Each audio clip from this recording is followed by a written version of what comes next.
Chapter 35. The erasure of doubts and misapprehensions and the embellishment of Vibhuti.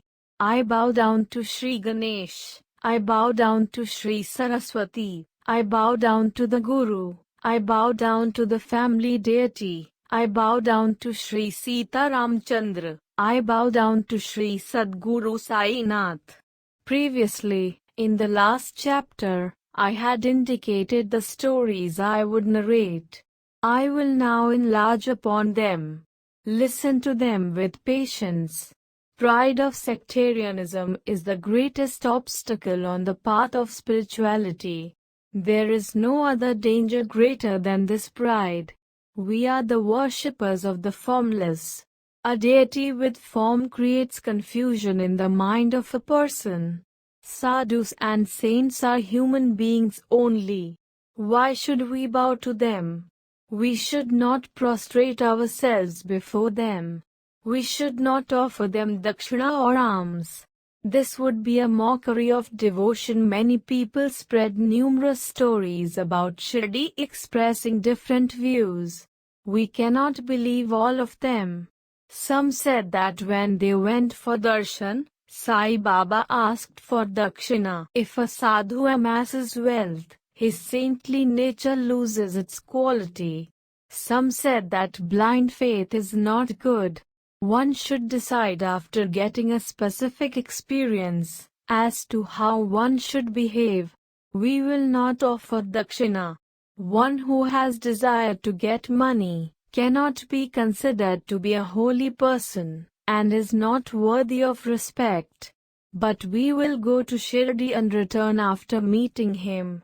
We will not bow at his feet, nor will we offer dakshina. All those who left their homes with these evil thoughts and firmly decided to stick to their resolutions, ultimately even they surrendered to Sai on taking darshan. Whoever came to see Sai stayed on with him and never again turned his back, getting attached at Sai's feet. Such a person also bowed at his feet in the same way as those who have surrendered to him, with full faith and humility, forgetting his early resolution. Where pride on account of sectarianism is discarded, there will be immense happiness. Such is this 35th chapter, which the listeners should hear with respect. Similarly, there is a suggestion about the importance of Udi and the experience of Bala Nevaskar with a snake and how he gave it loving treatment, considering it to be none else but Sai. Listeners, have mercy on me. I am only an obedient servant, who knows to obey the instructions respectfully. In doing this, Satcharitra has come into being, word for word. As I gaze at his feet, waves of stanzas flow into my mind with which I fill the earthen pot of this holy biography, on and off.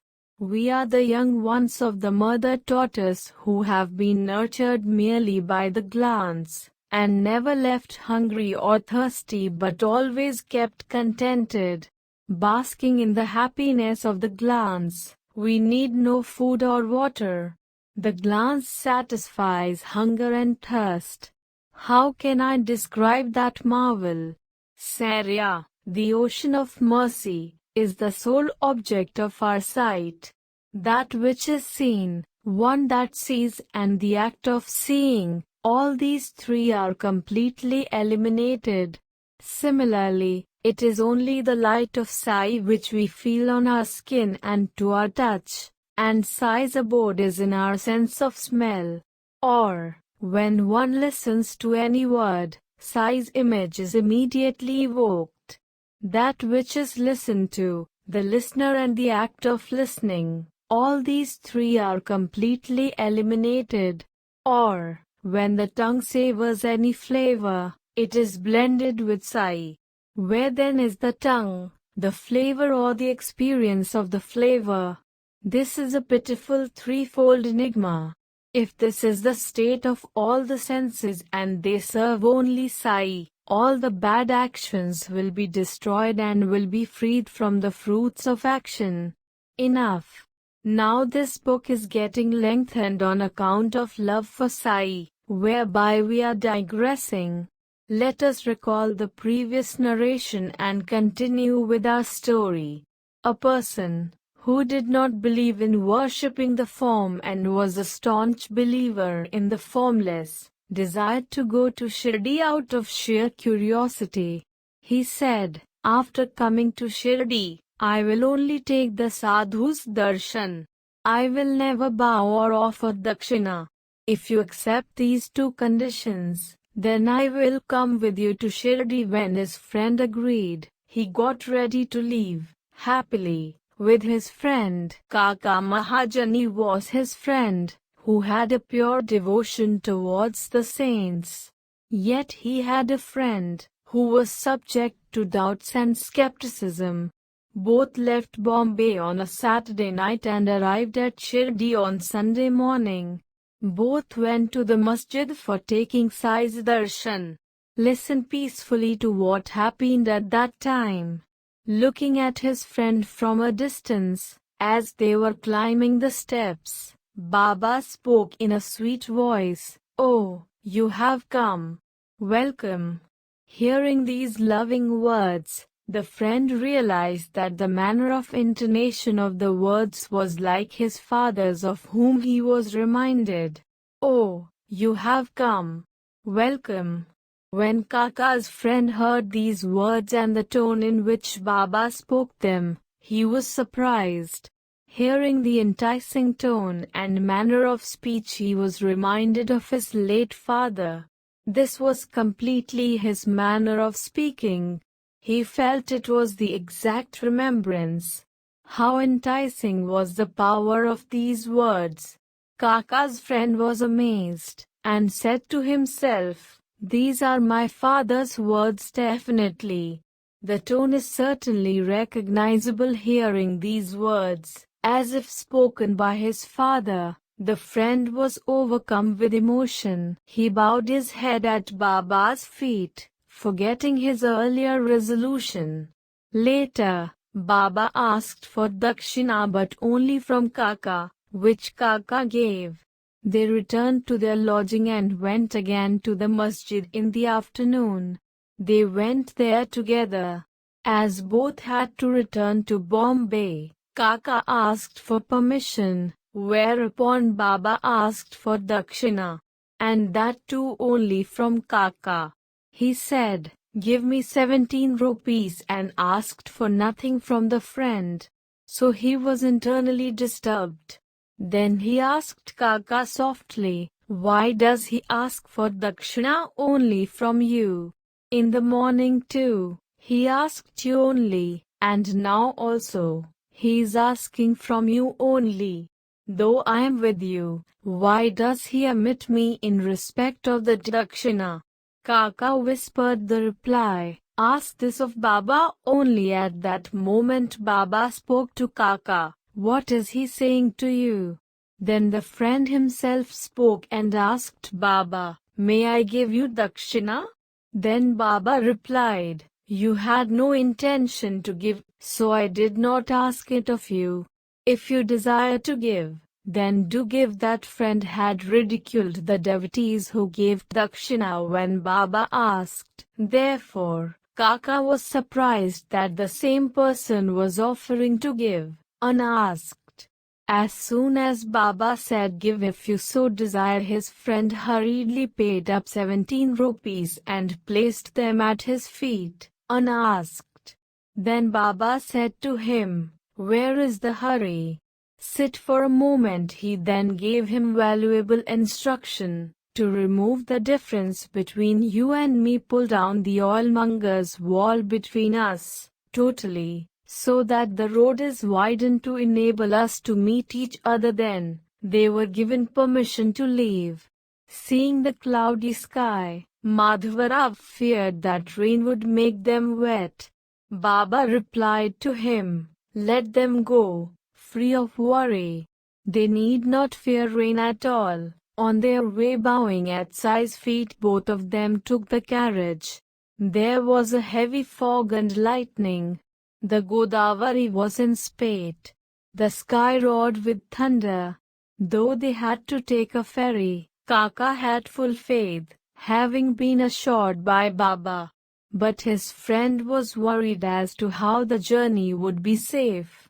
He regretted that they left and felt that there would be trouble on the way. Enough. They went forward safely. They entered the train and thereafter it began to pour.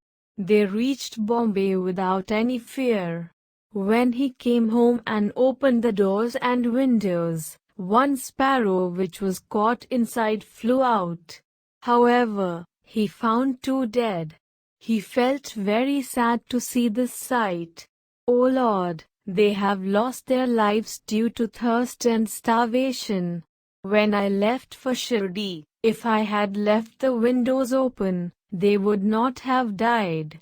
The poor creatures died because of me."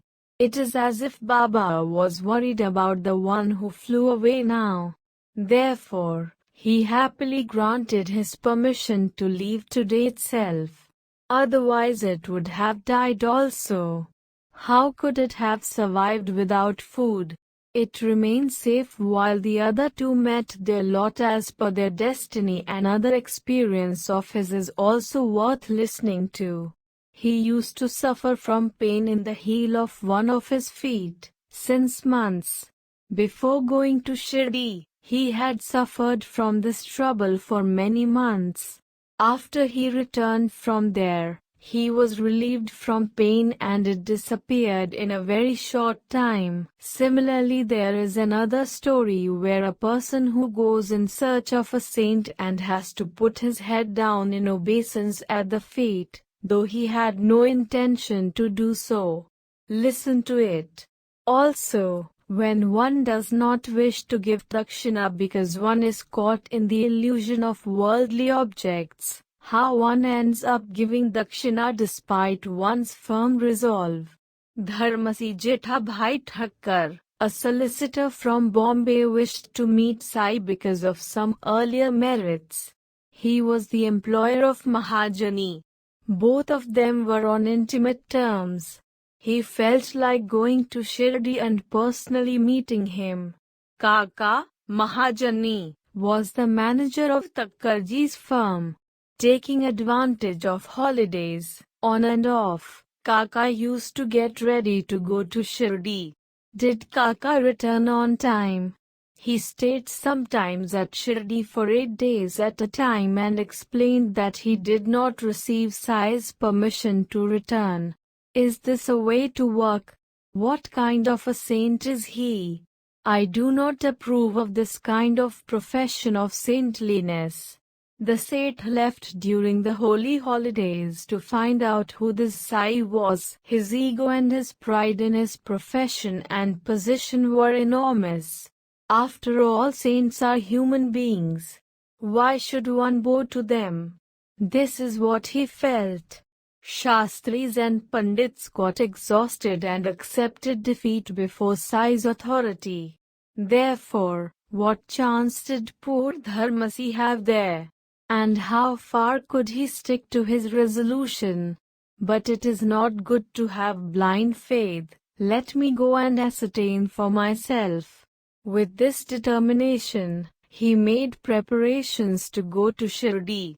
Kaka Mahajani. Dharmasi also laid down conditions, described in the foregoing verses, as the other friend of Kaka. He left along with Kaka and told him, on this trip it will not do for you to go to Shirdi and stay there. You must return with me. Know that for sure. Then Kaka replied, this is not in our hands. Therefore, Dharmasi took one more person with him, to go on the way. In case Kaka did not return, it would be difficult for him not to have a companion, so he took a third person and all three of them left for Shirdi. In the world, there are so many kinds of persons who are obliging to the devotees. Baba pulls them to Shirdi to remove their doubts. And when they returned, they narrated their experiences to others. They even got them written down by someone else. so that the people could take to the true path. In short, whoever went to Shirdi were filled with happiness by the darshan. Irrespective of their initial state of mind, they had supreme bliss in the end. They said that they had a love for curiosity and, therefore, went on their own there. But in fact, the position was different. They served Baba's purpose. Baba himself gives them the inspiration to step out. He puts them on the spiritual path by making them aware of their natural instincts. Who knows his skills and ways? If one tries, it would be inviting misfortune. So leaving aside your ego, prostrate at his feet and enjoy the feast of happiness. It is not good to go empty-handed to a temple, Brahmin or Guru. Therefore, Kaka bought 2 seers of grapes on the way. He had wanted to buy the seedless variety of grapes, but he could only get ones with seeds at that time, so Kaka bought those. So be it. Chatting away happily, the trio arrived in Shirdi. All the 3 together went to the masjid for Baba's darshan. The devotee, Baba Sahib Tarkhad, was also present there. Listen to what Seth Dharmasi asked him out of curiosity. What is here? Why do you come? Tarkhad answered, for darshan. Seth said, I have heard that miracles take place here. Then Tarkhad replied to him, well, this is not my feeling, but the earnest intentions of the devotees are satisfied here. Kaka placed his head on Baba's feet and offered the grapes to Baba. The distribution began, as there was a large congregation. Then, together with the others, Baba gave some to Dharmasi also. But he did not like this variety. He loved the seedless ones. He had an aversion to this kind of grapes. Thus, an obstacle arose right at the beginning. He did not feel like eating them. But to refuse them was also difficult. Moreover, the doctor had prohibited him from eating them without washing them first. He did not feel it proper for himself alone to wash them. Innumerable doubts arose. Finally, he put them as they were in the mouth and after munching on them slowly, separated the seeds and put them in his pocket. This was the holy abode of a saint and he could not defile it. Then the Seth thought, being a saint, how does he not know that I dislike these grapes? Why has he forcibly given them to me? No sooner than these thoughts had arisen, Baba gave him more of these. Knowing that they were the variety with seeds, he held them in his hand only and did not put them in the mouth. It is true that he did not like grapes with seeds, but Baba had given them in his hands. Seth Dharmasi was disturbed and did not know what to do. He did not feel like putting them in his mouth, therefore, he carefully held them in his fist. Then Baba said, go on, eat them. The Seth obeyed his instructions. Dharmasi put them in his mouth when Baba said, eat them, but he found all of them seedless. He was greatly wonderstruck when he found them all seedless. Dharmasi, being perplexed, thought to himself, strange powers! What is impossible for these saints? Knowing my intentions and the grapes being with seeds and unwashed, whichever ones I gave me, they were seedless and good for me. He was amazed.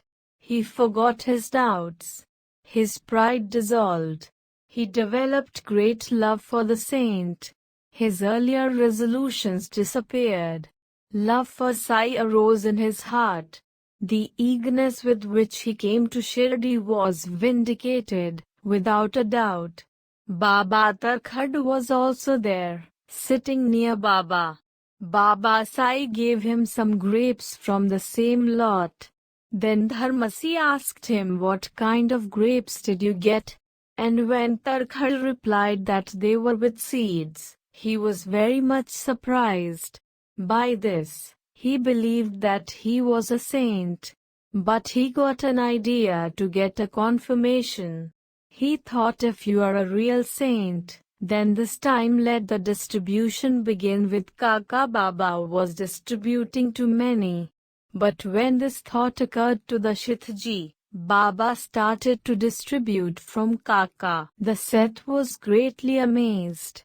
Such indications of saintliness, such powers to read the mind, was sufficient for Dharmasi's mind to accept Sai as a saint. Madhavarao, who was there, then told Baba, this is Kaka's master, by way of an explanation and introduction. How could he be Kaka's master? He has another master, was Baba's clear reply. Kaka appreciated this reply. And, another surprise, there was a cook, by the name of Appa, who was standing near the dhuni. Baba gave him the credit. He said, this Shithji has not taken the trouble to come here for me. His love for Appa overflowed. Therefore, he has come to Shirdi. This way the conversation ended. Dharmasi forgot his resolution. On his own, he fell at Baba's feet. Then he returned to the Wada. So be it. The noon aarti was over. They prepared for their departure. The time came for taking Baba's permission. So the group went back to the masjid. Then Dharmasi said to Kaka, I will not ask for permission. You ask for it, as you need it. Then Madhavarao remarked, Kaka cannot be sure of his departure. Unless a week is over, he will not be given permission. Why don't you ask yourself? Afterwards, when the three of them reached and sat down, Madhavarao asked for permission on their behalf. Baba began relating a story. Listen to it with a calm mind. There was a fickle-minded man. He was prosperous. He was free from physical and mental afflictions. But he took on him needless anxieties. He carried upon himself unnecessary burdens. He wandered hither and thither, and had no peace of mind. Sometimes he dropped the burdens and at other times carried them again. His mind knew no steadiness. Seeing his state, I took pity on him and said, keep your faith in any one place. Why do you unnecessarily roam like this? Stick quietly to one place. This story touched a sore point of Dharmasi. He realized that this was an indication to him only. In spite of having adequate wealth and prosperity, and without having the slightest of reason, Dharmasi was always worried and felt disturbed unnecessarily. He had enough money and honor, but he was not contented. He was burdened with deep, imaginary problems and always got lost in them. Hearing this story from Sai, the Shithji was extremely surprised. This is the state of my mind, he thought, and listened with great respect. It was a chance in a million for Kaka to get permission to leave early, but when he got that also, Dharmasi was very contented. It was Dharmasi's deep desire that Kaka should leave with him. This also was fulfilled by Baba, by giving his consent to leave. How did Baba come to know that this was also one of the conditions of Shithji? Dharmasi strangely accepted it that this was also one of the characteristics of saintliness. All doubts were removed, and it was clear that Sai was a saint. Baba gave experiences, which depended upon each one's thoughts. Whatever path one desires to take, he is helped on that very path. Sai is aware of the qualifications and worth of one, and accordingly one attains spiritual progress. Irrespective of whether a devotee is full of faith or mocking, Sai is equally merciful to both. This loving mother did not differentiate between the two. Then, when both of them were about to leave, Baba asked for 15 rupees as dakshina from Kaka and on his own said to Kaka, "If anyone has given me 1 rupee as dakshina, I have to give 10 times more in return." Accurately, I never take anything from anyone gratis. I do not ask all and sundry. I only take dakshina from those to whom the fakir points out. The fakir asks from only those to whom he is indebted.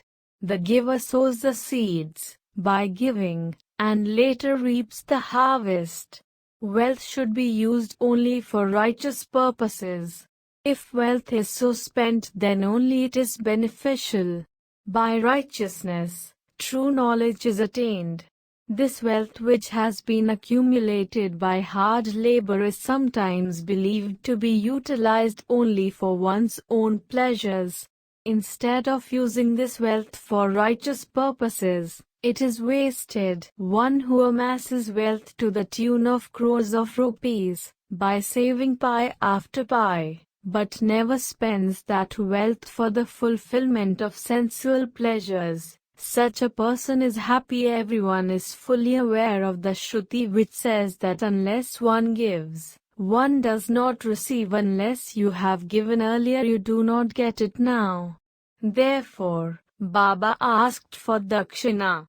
During Ram Avatar, Raghunandan gave innumerable idols of women in gold to gain 16,000 wives in the Krishna Avatar.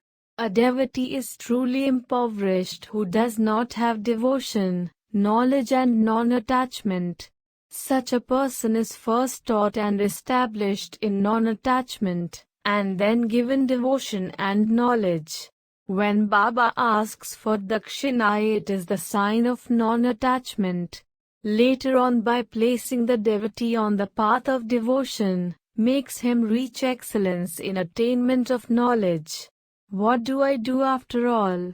Take one and give tenfold. Step by step I put one on the path of knowledge, Baba said. This created an intense desire in Dharmasi. On his own, he placed 15 rupees in Baba's hands, totally forgetting his earlier resolve. The whole incident was unparalleled.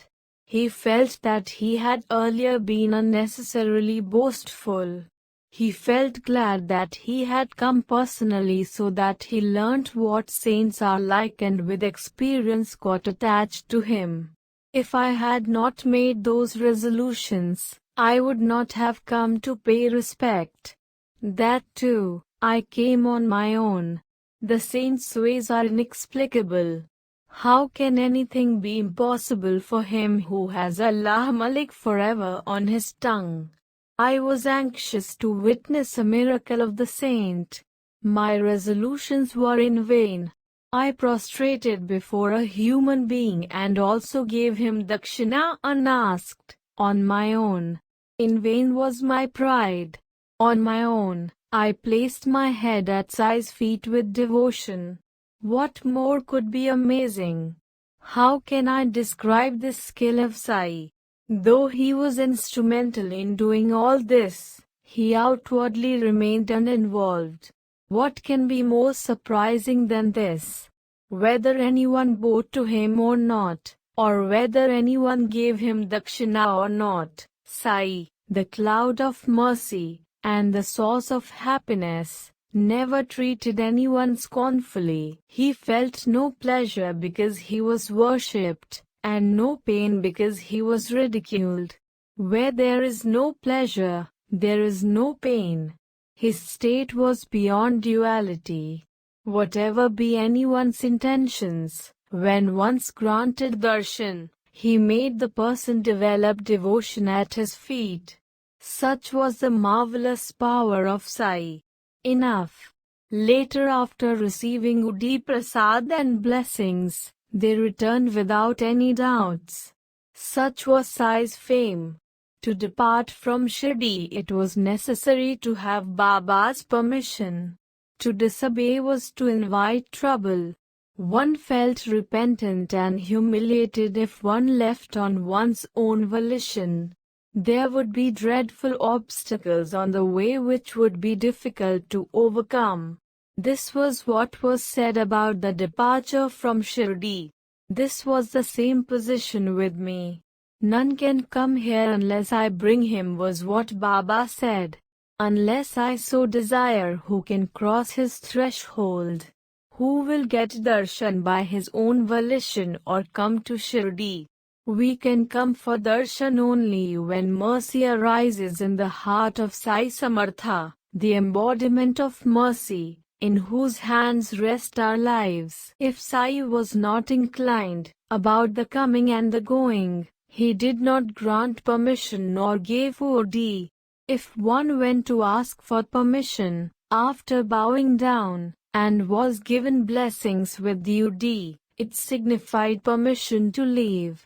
Now I shall narrate to the listeners a novel experience about the UD. Then about the power of devotion of Nevaskar because of the grace of Sai, the Eminent One. A gentleman from Bandra, Prabhu Kayasth by caste, suffered from insomnia in spite of best of efforts.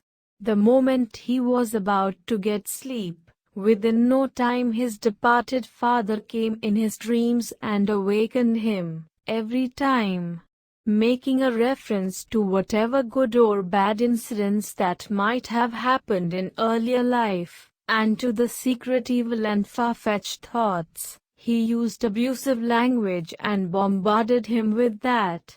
Night after night, the same thing happened.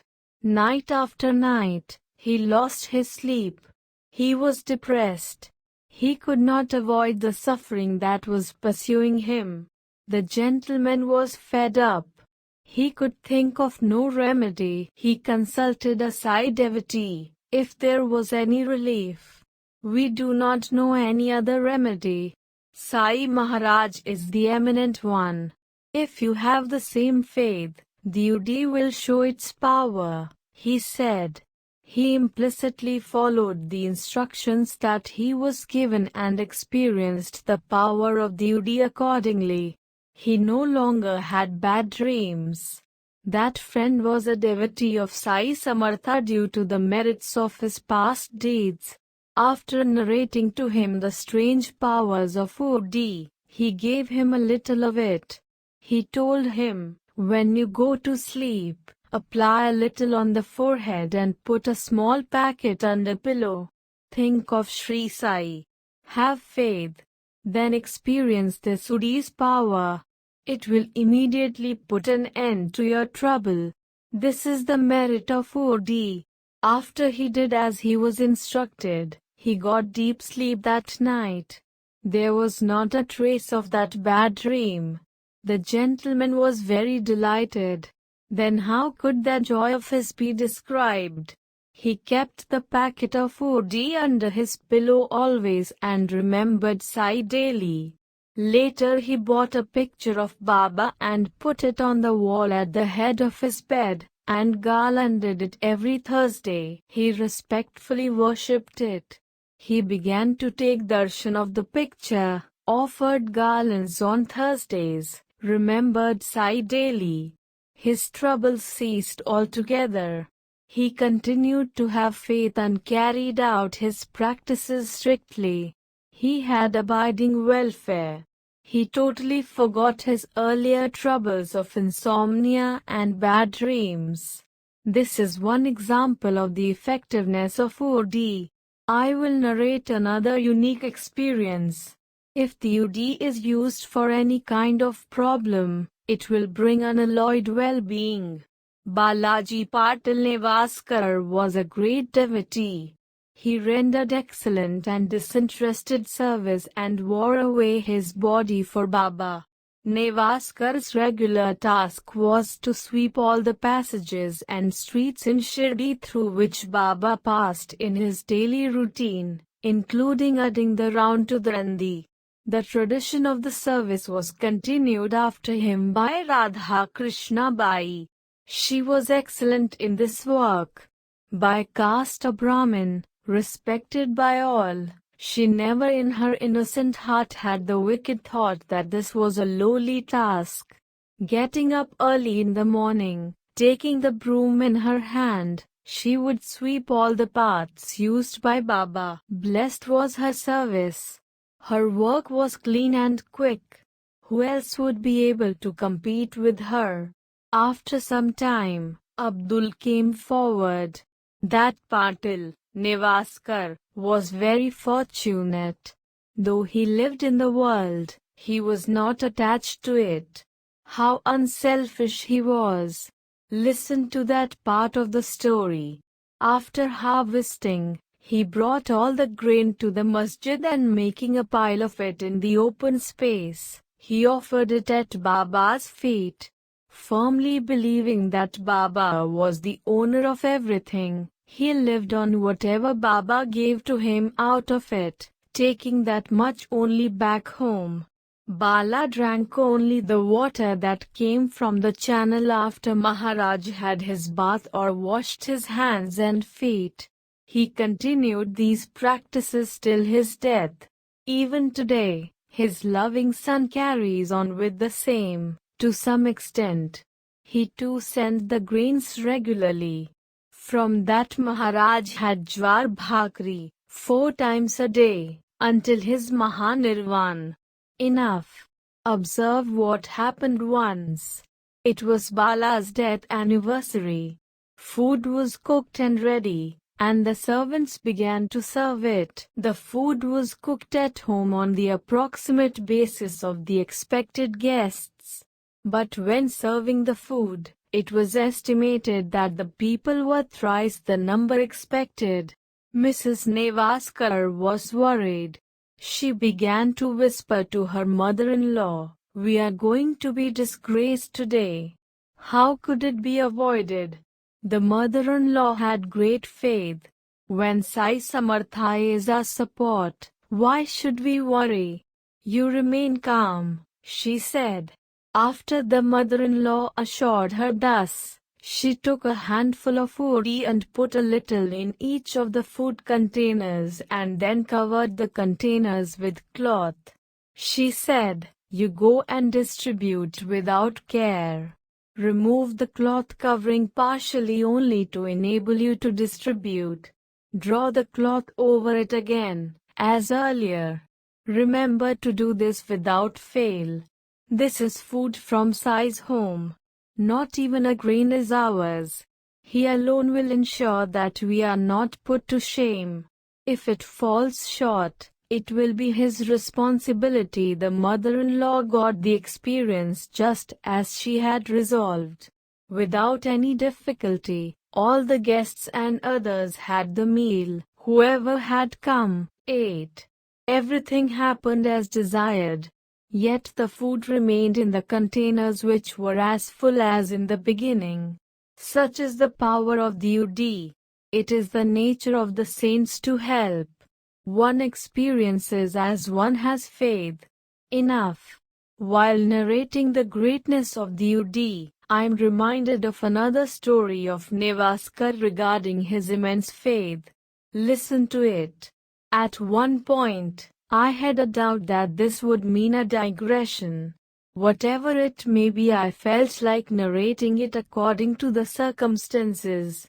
Resolving thus, I am relating the story at this juncture. If you consider it inappropriate, the listeners should pardon me. Once Raghu Patil of Shirdi went as a guest to Nevasa and stopped over at Nevaskar's home. One night when the cattle had been tied up, with a strong rope to an iron nail fixed in the ground, a poisonous snake entered the cow shed hissing. All of a sudden, everyone was dumbfounded on seeing such an incident. The snake spread out its hood and sat fully stretched out. The cattle began to low and clamor to get out. Nevaskar firmly believed that Sai himself had appeared there. Now there was no alternative but to let the cattle out, in case they stepped on the snake and brought about a calamity.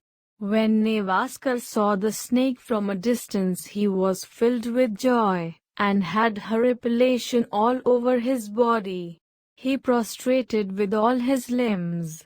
He said, "It is Sai's grace that he has come to meet in the form of a snake." He brought a cup full of milk for the snake. How wonderful was the sentiment of Balaji! He did not have an iota of fear. Observe what he said to the snake. Listeners should hear it attentively. "Why, O Baba, do you hiss and make a noise? Do you want to frighten us?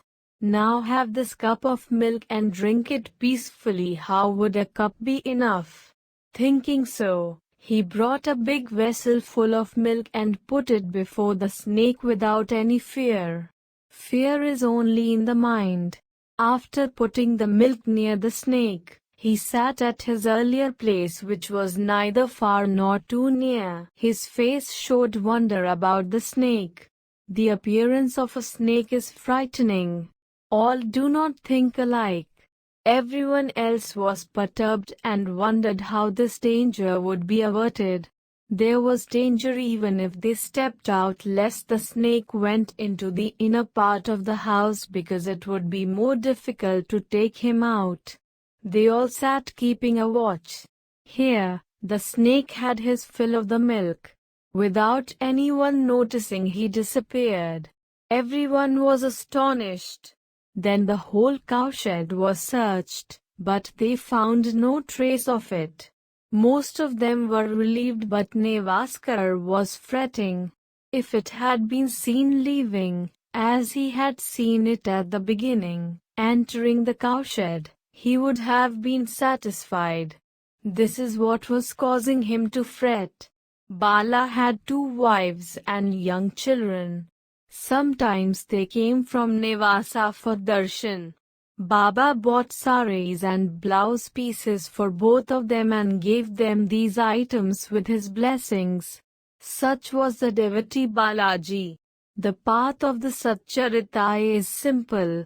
Wherever it is read, it becomes Dwarkamaya, and Sai definitely appears there. There itself are the banks of the Godavari. There itself is the nearby pilgrimage place of Shirdi. There itself is Sai, together with the Dhuni who removes all difficulties as soon as he is remembered.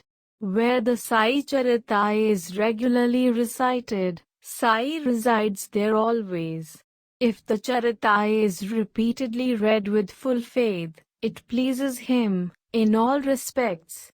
Remembering Sai, the cloud of self-bliss, chanting his name daily, it is not necessary to practice any other means of prayer and penance or any other ways of meditation.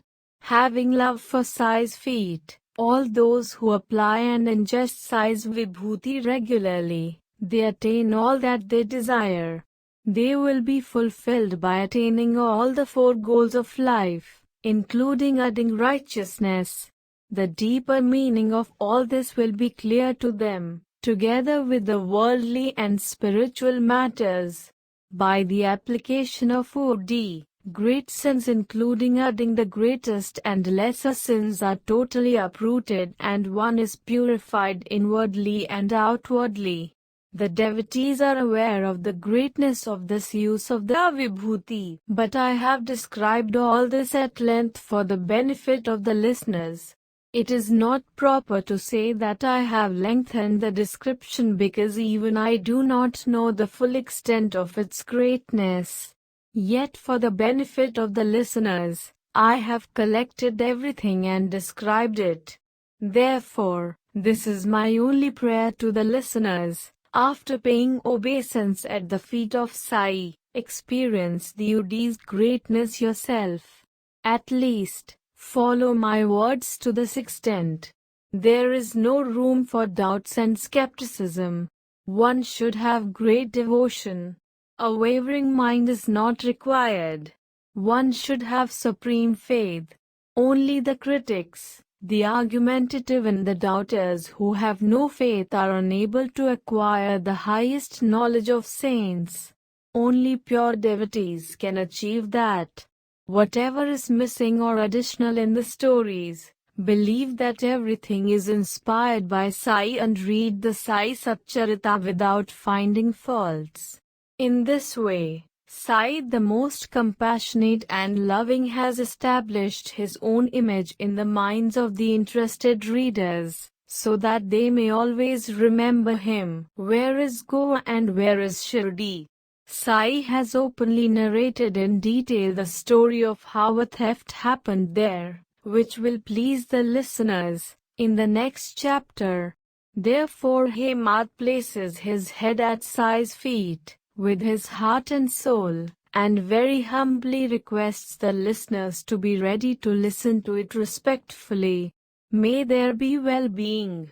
This is the end of the 35th chapter of the Sri Sai Samartha Satcharitra, written by the devotee Hemad Pant, impelled by saints and virtuous people, called The Erasure of Doubts and Misapprehensions and the Embellishment of Vibhuti. This is offered to Sri Sadguru Sai Nath. May there be auspiciousness